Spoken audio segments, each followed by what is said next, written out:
Okay, I am to do it now. I know I have to go offline, so let's get it going. But the clock ticking, and as the testimonies and reports go up, there's order to this. But my goal and orders are to get off the internet at some point. Okay, which is pretty clear with what I'm saying on the internet. All right, so I have to do this quick and fast. I want to do this within 13 minutes. My first just brutal murder I witnessed in here goes like this. I was in this main room. It was October. It was the year 2020. All the hookers had lived here. Okay. The hooker that used to walk past my door and laugh was the one that was killed. Okay. I knew this because of her laugh. She went upstairs right above my extra room, which I call the murder room. And she was sitting on a chair or a bed, I don't know, but she stayed in one spot and she got completely inebriated there. Okay, so much so that she never got out of the spot she was at. She just sat there or laid there and just laughed and laughed for a good 2 hours, raging and laughing. Some sort of hallucination or mental health crisis. Yeah, but drug substance induced, okay? Fully, I was documenting it and I'll never forget it. Okay, so that's what I witnessed. It wasn't people up there. It was just her up there partying and laughing, but not moving. Okay, and I'm down here. That started, it was October. It started around early evening. It went until about 9, 10. Then someone came in, but they never went past my stairs. I was in bed at that point, laying in my bed. So if they did go past my stairs, they were silent. Okay? I don't know how they entered into that room, over my extra room, into her room where she was inebriated. And at that point, I heard no words. She was too wasted to speak anything, but she sounded really happy to see the person that was there. That's how I could clearly hear. And I heard someone moving, because after so long, I was like, someone's moving. And then that's how you can tell. I was like, okay, is she moving? Then I heard her go, oh, and started throwing kisses in the air and not speaking. She was too wasted to speak. But she knew the person without any doubt, making squealing sounds of happiness, not terror and murder. She knew the killer. And I could hear the killer walking. And this lasted a handful of minutes. And then all hell broke out right in that room. I put in a written statement. At the time it happened, it sounded like sports being played. It was like a football match. I put in the written statement, I thought her pimp was beating her up. I put in the written statement, I thought her pimp was strangling her to death. So what I heard was a full-on fucking homicide. They ended up on the floor. Bodies were crashing down. I heard that. Okay, so I don't need to describe all this, but I can and I will, but we're just going to do it fast. Bodies went crashing down. It was like crazy loud. Right over my head in the extra room. And when that happened, she started thrashing, kicking, and screaming for her life. That's when I started to say these exact things in written statement, this in description. And I started to say that he was strangling her or something, dude. And that's when it was really hard, okay? And this is what I want to get some counseling for. I'll never forget it. How she whimpered before she finally was murdered. I don't want to reenact that right now. I just don't want to fucking reenact that, okay? It was so fucking evil. She whimpered and cried out loudly for about good 7 seconds before she was finally killed. I don't know what weapon was used on her. I don't know if it was strangulation. I don't know. But she was pretty conscious up to the point of being completely dead. It was horrible. That murder and homicide was dragged out and so violent. It took that killer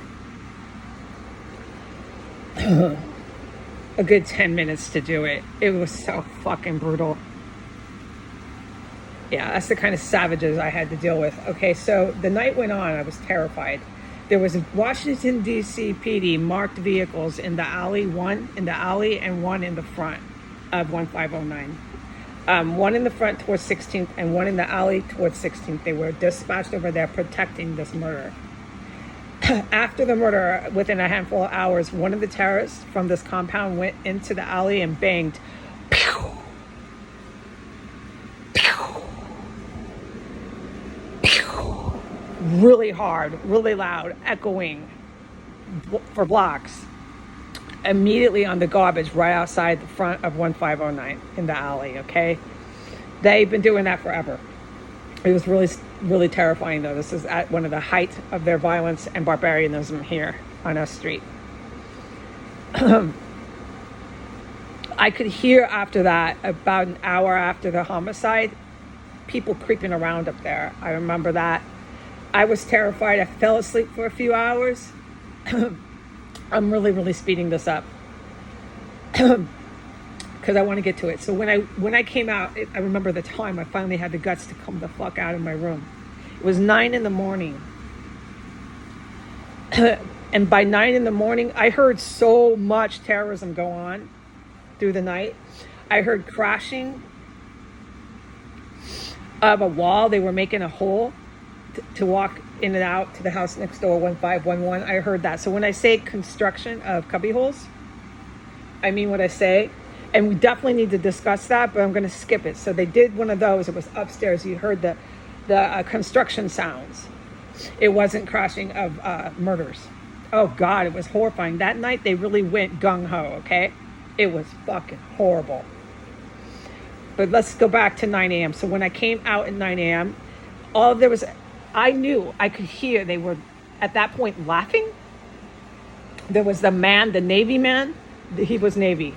We'll get to it later. He was a Navy officer. He was up there. One of the other hookers was up there, and Gwendolyn Ball was up there. I could tell those three were up there. And they were laughing. And there was somebody else up there.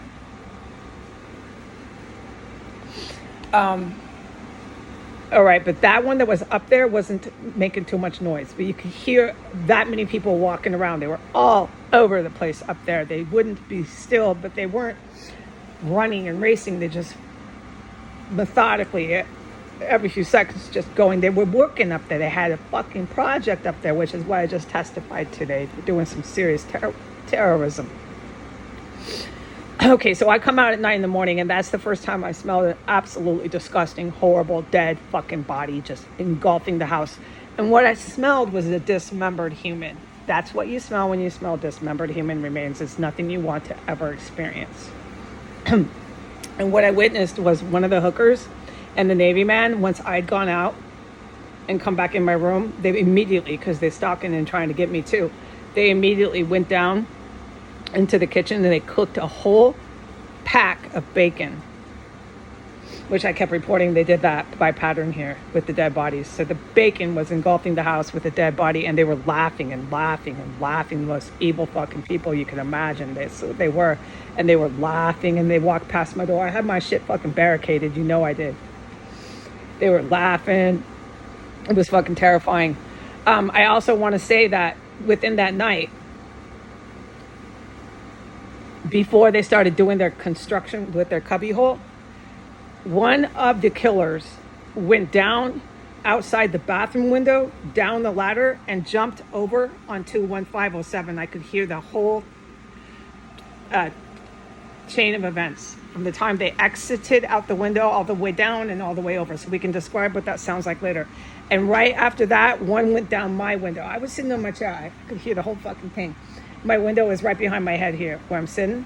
One went out. I could hear him walk out, exit out the murder room window, because there's a rooftop. I heard him step, and I heard him crawl down that metal gate on 1511 all the way down, and I heard them jump down, and right before they jumped down, they threw a bag filled with metal objects, metal clanking objects that went down, and then you could hear them real fast the rest of the way down the gate there on the wall of the house. You could hear them go real fast, and then you could hear them jump down. They jumped down, grabbed that bag, and split. It was about 4:30 a.m.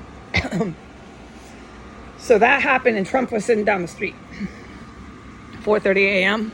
It's like October 9th, and he was sitting right down the street from me. He's facing those charges right now, and he knows it. I'm a direct witness to that shit. That was a few months, no, maybe last like a month. The GRU came right after that. The Russian military came here, the good guys. Right after that, it was maybe not even a month. It felt like an eternity, okay? For me, it felt like an eternity, but I asked them when they became apparent, I became aware they were here. Oh, yeah. And then I started reporting armed combat. It's not funny. It's not. It's been pretty bad. But yeah, dude. So the White House is facing those charges. Oh, it was horrendous. Also, that other person that I said was up there, as soon as I left and went in the bathroom and came back out and went in my room, that person got fucking scared. And this is what that person did. It was right before they went down and cooked all that bacon. That person was wearing tennis shoes, and they bailed. They were sprinting down the stairs, and they opened the front door, and they fucking ran out that front door so fast. I heard the whole thing. So, I've been telling you, the terrorists here are out of their minds to be laughing about any of that. That person who ran had a reason, and they didn't find this shit funny. I apparently wasn't supposed to be alive, okay? The GRU became apparent to me, but it doesn't mean they weren't here. All right, remember that, okay? I'm alive because of the military, the good guys, okay? The good guys. I'm alive in this house because of them. All right, bye.